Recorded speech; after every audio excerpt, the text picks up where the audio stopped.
I am Frank Carstairs, 47, divorced, no kids, and work for a major electronics supplier to the Defense Department. Because of my past job-related travel, my marriage was not the greatest, but it took a slip of my wife's tongue to show her cheating and end our marriage. This is the story of how it happened. First, let me bring you the background to this story. I served 6 years in the military as a radar repair technician. As with a lot of us who did that kind of work, we all had the nickname Radar, after Radar O'Reilly from the TV series MASH, or Sparky. I was looked upon throughout the service as something of an artist at troubleshooting problems. When I got out of the service, I had my choice of many civilian jobs doing the same thing but with the contractors, and not the military. I came back to my hometown of Grand Rapids, Michigan, and pondered my options. I finally chose to accept a position with a company that was developing a drone control system that they could retrofit to the present systems and reduce the weight by about 17 pounds, as well as increase surveillance capabilities by an order of magnitude. They hired me to put the test drones through their paces. The company rented an unused road race course on the northern edge of the county that gave us a 3-mile by 1.5-mile area to do our testing. It also included several buildings that allowed us to work outside of observation from the rest of the world. One of the support people was a young lady from the local area. When I was introduced to her, I was gobsmacked, as our English friends say. Elizabeth Morgan was gorgeous. She was 5 foot 5 inches or 6 tall and with eyes that looked into your very soul. She was well-proportioned and slender. She had the darkest black hair and wore it in a ponytail even when dressed up. It was love at first sight for me.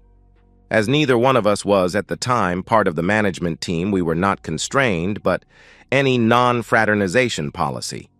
When I asked Liz for a date, she said she was going out regularly with a man from the neighborhood where she lived. She said at that time that things seemed to be slowing down, so she would let me know if they broke up.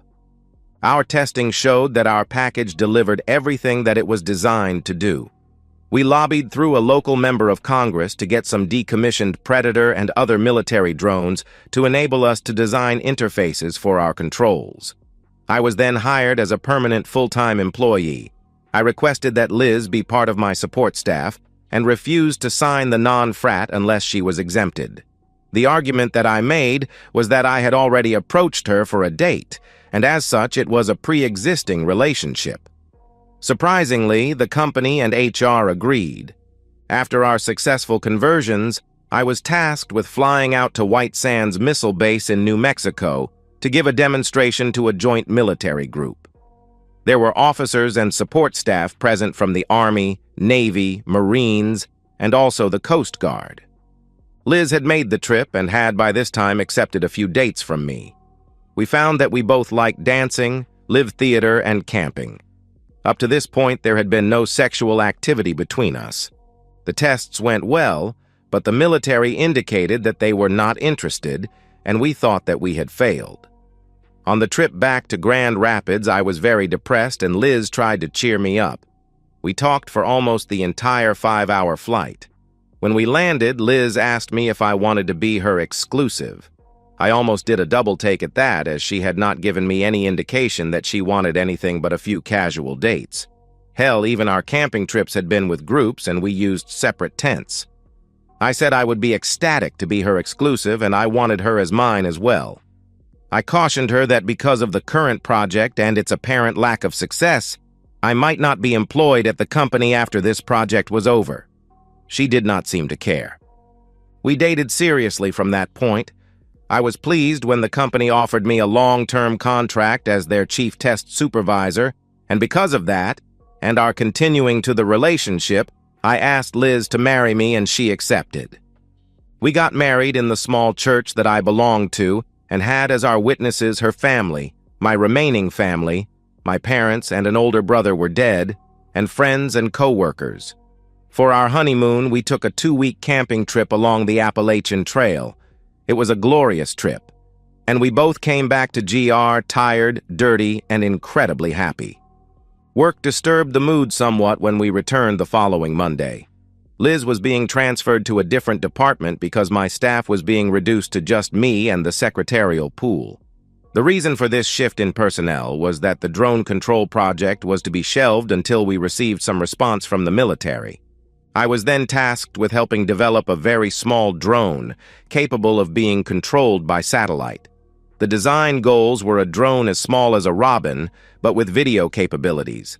The problems that these parameters created caused me to work some long hours, and Liz was not happy. As with all marriages, our love life started out hot and heavy, tapered off to 3 or 4 times a week for the next few years. Neither of us was too upset with this, as we seemed to remain satisfied with our lives. About a year after our trip to New Mexico, the company was granted a contract with the Coast Guard to retrofit 24 Predator drones for naval rescue operations and drug surveillance and interdiction. The company was also awarded a contract with the Border Patrol for similar but land-based operations. I was given the additional duties of supervising this program. Needless to say, I was getting stretched very thin at work. About 2 years after we got married, Liz left the company for a job with a local company as a personal assistant to one of their vice presidents. She said she needed the move to broaden her horizons. I took an instant dislike to her boss, Ralph Symes, but could not explain to Liz or myself why I felt that way. At home, the stress from my job and the long hours was causing a lot of friction. Liz wanted me to be excited about her new job, and also for me to slow down so I didn't burn out. I was constantly tired and short-tempered, and because of my snapping at Liz a couple of times for very minor things, I was sleeping in the second bedroom. I finally talked to my boss at work and was given sufficient staff to lighten my load and cut back to minimal overtime. Things improved at home, and I thought we were a happy couple again. Liz took the news of my improved job conditions as another reason for me to become happier at home. It worked, as I apologized and did everything I could to make up for my inappropriate anger. Things got back to a 1-bedroom and happy, intimate life family for the next 3 or 4 years. The mini-drone project sailed along and was accepted by several state and local police agencies and, of course, several alphabet soup federal agencies. I was then promoted and given a huge raise with a stock option and bonus. Because of the way Liz seemed to go through money, I had my raise, bonus, and stock options transferred to an account in another bank and in my name only. I used a P.O. box at the local post office for a mailing address. I also got Liz to agree to file separate tax returns because the tax burden was considerably less doing that. My new duties, as I explained at the beginning, involved extensive travel. This again raised tension at home.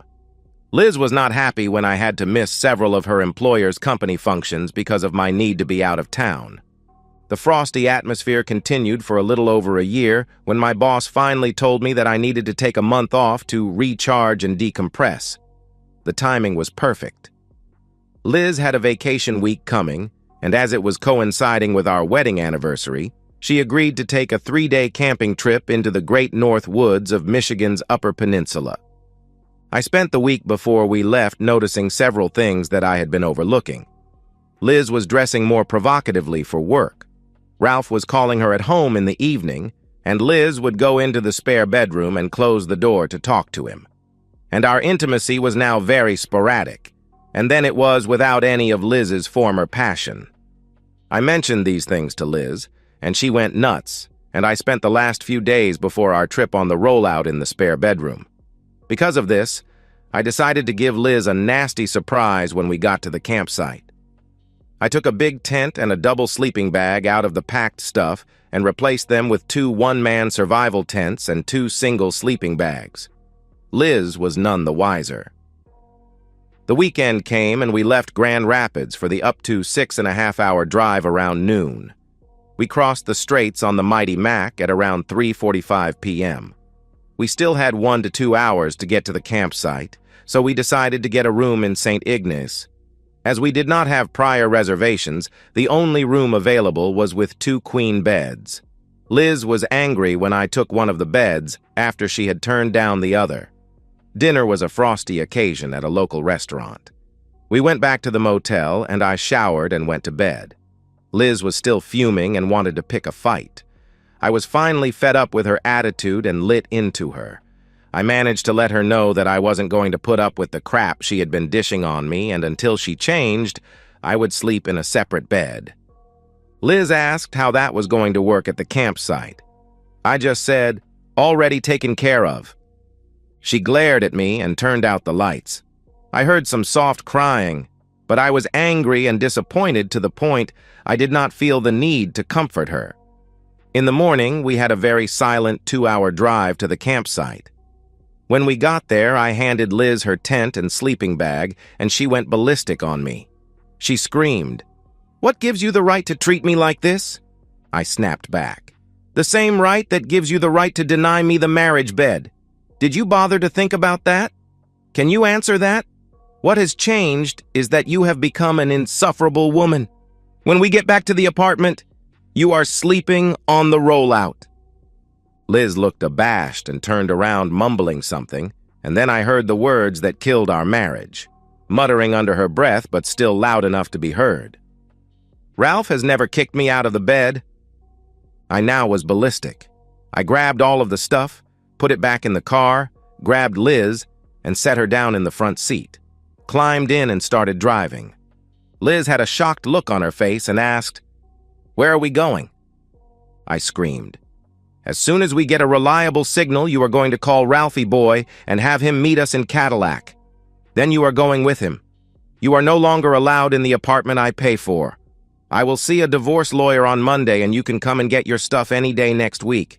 I heard that Ralphie boy likes you in his bed." "Oh no," she cried. "I'm sorry. You weren't supposed to hear that." "Well, I did. And you obviously have experience with Ralphie boy not kicking you out of bed. Except maybe to do you on the floor. Think about what you have destroyed. I have never cheated on you. I have been propositioned, plied with booze, and outright invited to have intimacy with women while I have been on the road. Unlike you, I take my vow of forsaking all others seriously. Do you have any other stupid remarks to make? Did Ralphie boy always use protection, or do I need to get checked for STDs? Did you ever give me sloppy seconds? How long has this affair been going on? What about all of your other affairs that I don't know about? Are you going to answer any of those questions?" With each shouted question, Liz seemed to shrink smaller and further into the passenger seat. She was silently sobbing and looking out of the window. She finally took a big sigh and said, "I'm sorry, I didn't mean for it to happen. It's all my fault." She took a big breath of air and continued. "When you didn't show up at some of the company functions, Ralph started making smarmy cracks about how if he were my husband, he would not be so inattentive. Finally, I fell for his line. We started having intimacy about 8 months ago. He is the only person that I've been cheating with. It was almost over, and I told him last week that I was going to use this trip to try and rekindle the intimacy that we lost in our marriage." I stopped her right there. "Is that why you kicked me out of our bedroom this week? To rekindle the intimacy? You still haven't said if you used protection or if you took any other precautions against things like, oh, I don't know, pregnancy." She shrank back into the seat and sat silently until we reached St. Ignace again. I put my cell phone on the speaker setting and handed it to her. Then I told her, "Call Ralphie boy and let him know we are coming, and if he doesn't come and get you, I will drive to his house and drop you off there. I am sure his wife will love that." I was on a roll now. "You might also tell him that he needs to watch his back, because while I will not harm him, I'm sure others in his company might when they find out what you two have done. I am pretty sure that you are not Ralphie boy's only woman, and he will wonder how many of the ladies in the office are finding irate husbands will want a piece of him." She called the number, and a lady, Ralph's wife, answered. Before Liz could say anything, I said, "This is Frank Carstairs, and I need to talk to your husband about his affair with my wife. If he won't come to the phone, I will see him in a few hours when I drop his woman off at your front door." I heard a sob and a woman scream, "Ralph, get your sorry back down here and talk to this person on the phone. I'll start packing your stuff." Ralph came on, and I signaled Liz to start talking. She sort of hemmed and hawed and finally said, Frank has found out about us and he insists that come to Cadillac and pick me up, or else he will drop me off at your front door. Good old Ralph replied, "No way in hell am I coming to get you. If you show up at—" I jumped in at this point. "Yes, Ralphie boy, you will come and get her, or I will go and sit on the threshold of the personnel office door with a notice of an inappropriate sexual liaison between a supervisor and a subordinate. We are almost to the straights now, so you better get your back in gear." He started to bluster. "You can't prove anything." I said, "Maybe not. But the lawsuit and a sexual harassment complaint from a spouse will not going to be ignored. See us at the Meyer parking lot on Boone Road in about 2 hours. Remember, if you are not there, your wife will get to meet my wife and her tale of woe. Your choice." He then started screaming, "You cheating woman! Liz, you have cost me my marriage." I interrupted again. "It takes two to cheat. I'll bet that if I file the lawsuit and subpoena your personnel records, I will find other complaints of sexual impropriety." I could almost hear his shoulders fall.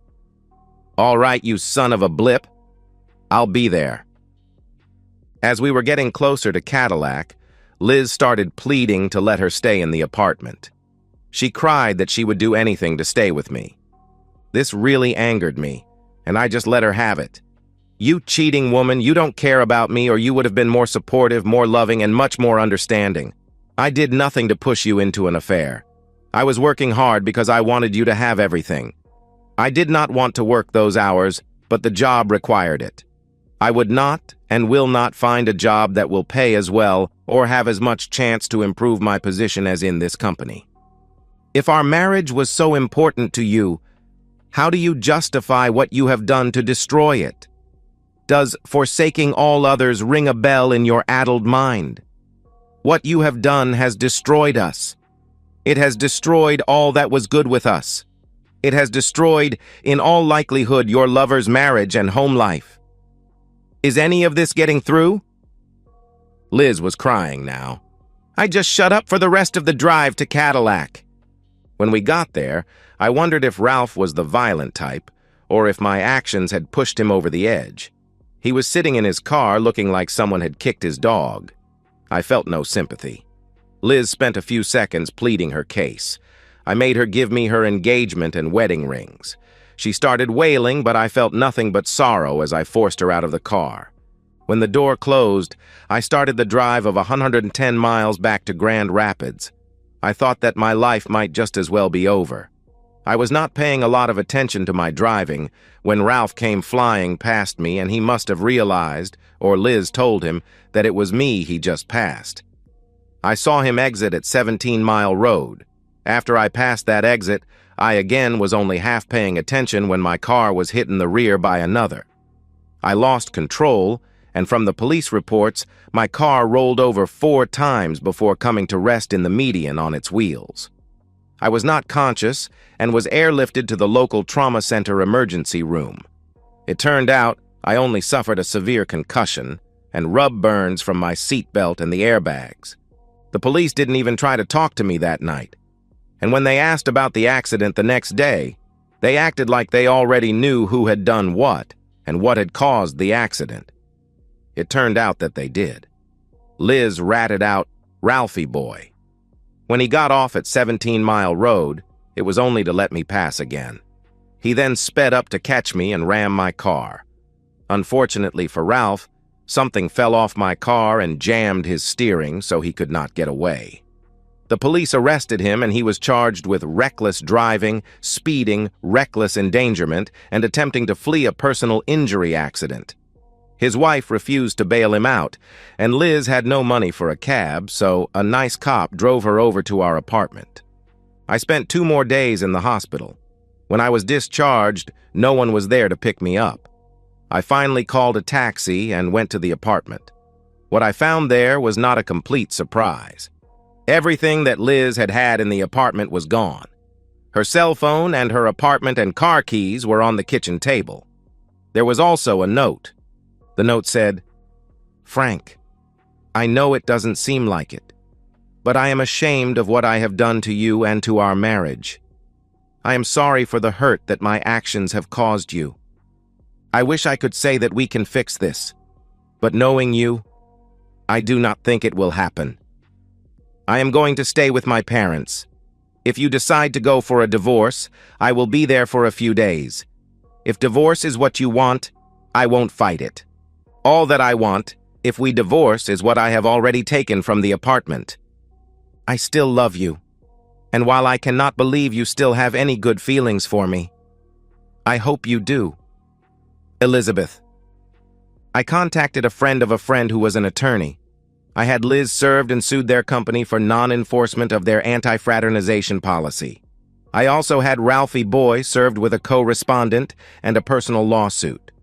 The divorce went through without any hiccups. Ralph pled guilty and got a sentence of 5 years with 3 years suspended if he successfully completed anger management and a sexual harassment course of treatment. Part of the sentence was also 10 years of probation. Liz and Ralph were both fired. The company threw a lot of money at me to make the lawsuit go away, and I got another promotion at work. I no longer had a lot of travel, and the only time I left the office was for local tests, new hire training, or military demonstrations. Ralph was also sued for divorce, and before he could start his jail term, someone else's spouse decided to teach him not to after married ladies. He spent more than 6 weeks in the hospital and rehab. Liz still lives in town and found a job with an all-female company.